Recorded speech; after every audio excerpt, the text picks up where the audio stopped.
Halo semua, kembali di channelnya CFMJ. Kali ini teman-teman yang akan saya bahas masih seputar telat bayar lebih dari 1 tahun di pinjaman online legal. Dan akan saya bahas kali ini adalah salah satu pinjaman online legal, yaitu Kredit Pintar.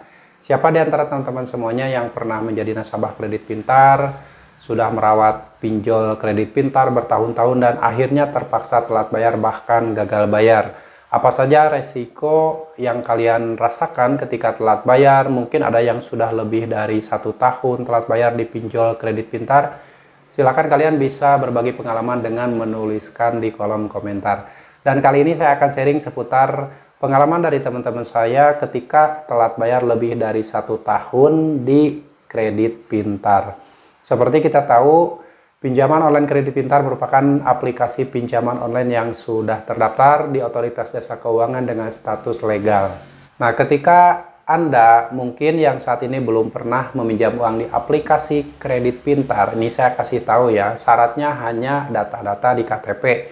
Yaitu nanti kalau misalkan kalian sudah mendownload, menginstal aplikasi Kredit Pintar di Play Store, itu kalian untuk login, kalian harus daftar dulu, yaitu dengan cara mendaftarkan data-data di KTP, mengisi data-data yang diharuskan di aplikasi Kredit Pintar. Setelah itu, kalian akan diminta untuk foto KTP, foto selfie dengan KTP, dan verifikasi wajah. Dan untuk verifikasi wajah ini biasanya kalian akan diminta untuk mangap-mangap, kedip-kedip mata, lalu tengok kanan, tengok kiri. Ini sebenarnya verifikasi wajah ini sudah berlaku di bank konvensional ketika kita mau mengajukan pembukaan rekening baru.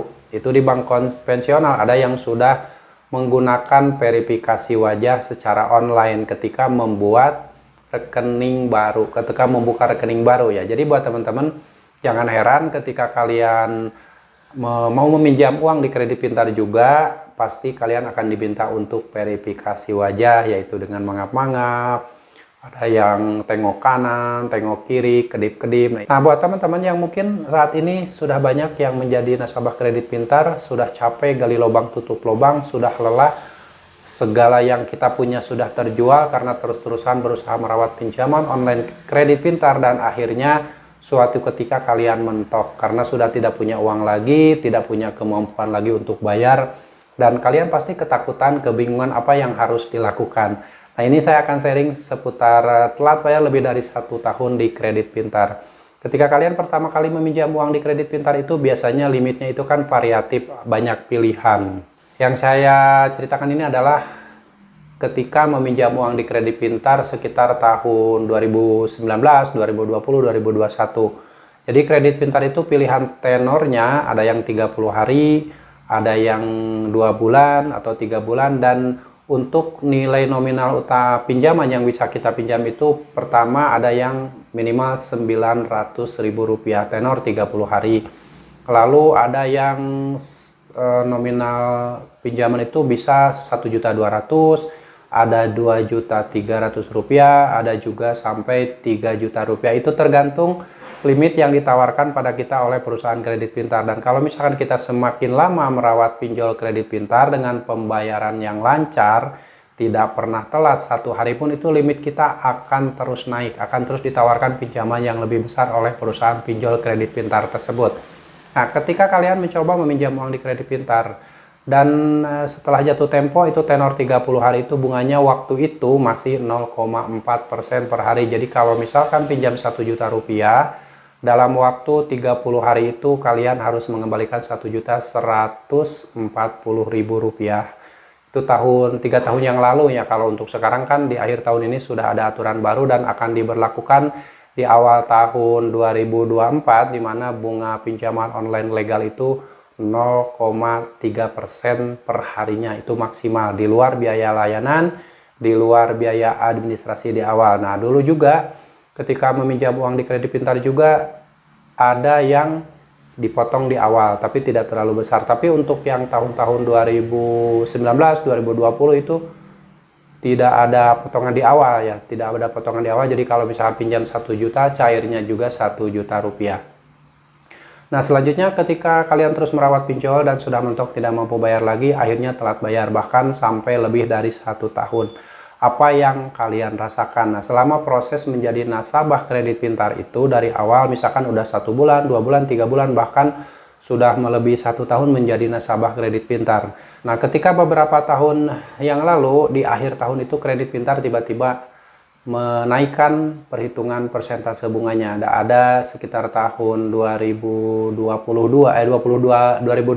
akhir ya kalau nggak salah, atau tahun 2021. Pokoknya kalau kita sudah loyal menjadi nasabah kredit pintar, ada saatnya di akhir tahun itu kredit pintar menaikkan nilai persentase bunganya yang asalnya 0,4% per hari. Dengan pinjam 1 juta, cairnya juga 1 juta, tidak ada potongan di awal, dan dalam waktu 30 hari harus mengembalikan 1.140.000.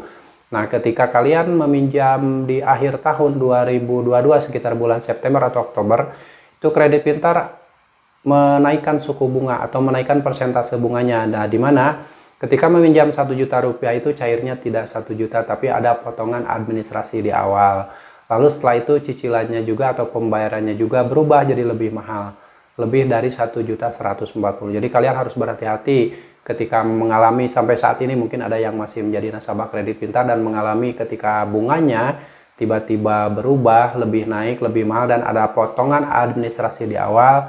Nah, di situ kalian harus stop pembayaran karena nanti kalian akan digiring ke lingkaran utang yang semakin besar dengan bunga-bunga yang semakin tinggi. Lalu ada potongan biaya administrasi di awal atau biaya layanan, pokoknya biaya-biaya apapun itu namanya.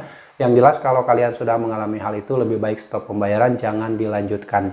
Lebih baik gagal bayarkan. Kalau misalkan kalian sudah gagal bayar, memutuskan gagal bayar, dari bulan pertama sampai bulan kedua itu mungkin masih ditagih, diteror dengan berbagai versi, dari mulai telepon, SMS, WA, dan sebagainya. Itu banyak sekali dilontarkan oleh DC Pinjaman Online Kredit Pintar, dan kita nggak perlu takut menyikapi semua itu. Kalau memang kalian sanggup, mental kalian kuat, lebih baik kalian jangan direspon aja, dibaca aja si chat WA ataupun penagihan-penagihan dari DC Pinjol Kredit Pintar tersebut.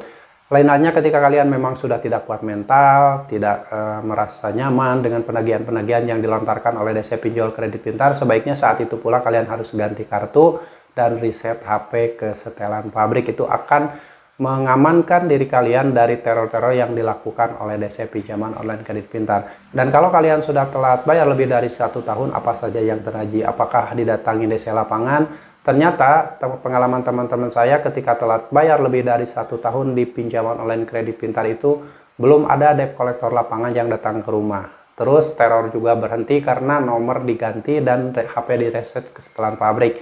Jadi aman buat teman-teman. Lebih baik kalian setelah semua itu terjadi, kalian fokus saja memperbaiki kehidupan kalian, bangkit dari keterpurukan, dan jangan lagi memikirkan pinjaman online kredit pintar.